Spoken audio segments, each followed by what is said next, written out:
Hinduism is one of the major religions in the world and often called the oldest living religion. At the peak of its influence in the 14th century, it reached far across the Indonesian archipelago. Though the vast majority of contemporary Javanese and Indonesians are now Muslims, but in some parts of Indonesia, Hinduism is still practiced. The people of Bali is still very much devoted Hindus, following some of the most conservative tenets of the belief.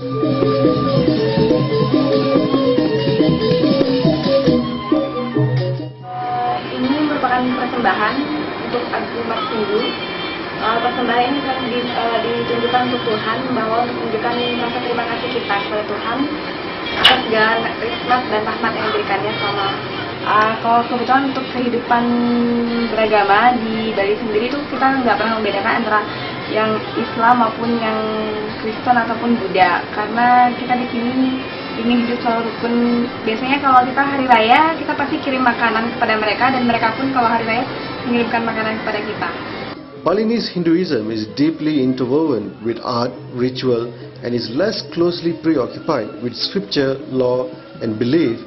Balinese Hinduism lacks the traditional Hindu emphasis on cycles of rebirth and reincarnation, but instead is concerned with the myriad of local and ancestral spirits.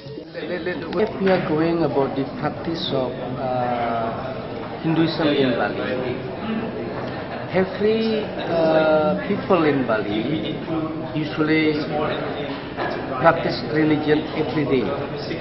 You know, before let's say start from before we eat something, we have to offer to the God. We always make an offering. We go to the temple to offer the food that we are going to eat. Besides that, some of the people, but not all, some of the people also usually pray 3 times a day.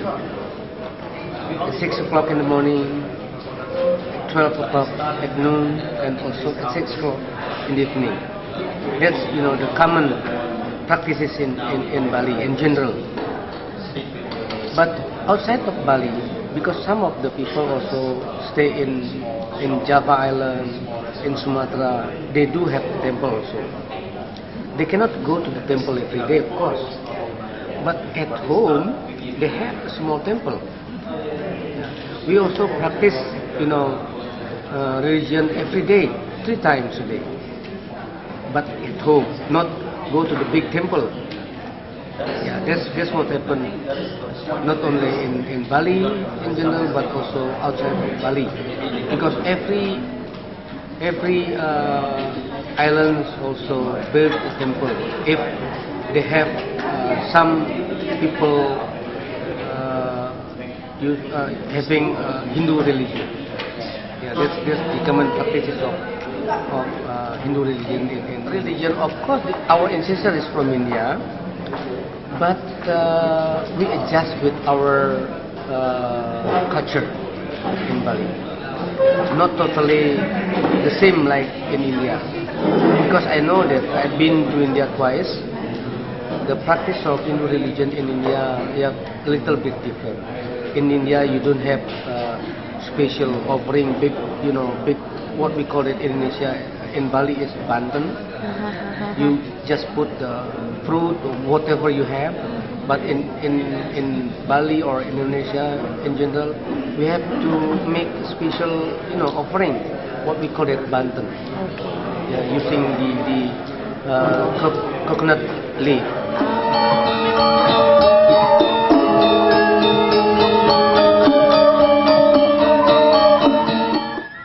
Balinese place great emphasis on dramatic and aesthetically satisfying acts of ritual propitiation of these spirits at temple sites scattered throughout the villages and in the countryside. Each of these temples has a more or less fixed membership. agama Hindu dia 15 hari sekali pasti ada sembahyang. Tapi kalau besarnya kan 6 bulan sekali. Hari Raya Galungan Kudinya. Terus untuk tahun barunya orang Hindu kan hari rayanya Kudi. Pasti bulan Maret ya Kudinya. Every Balinese belongs to a temple by virtue of descent, residence or some mystical revelation of affiliation. Some temples are often associated with a family house compound and others are associated with rice fields.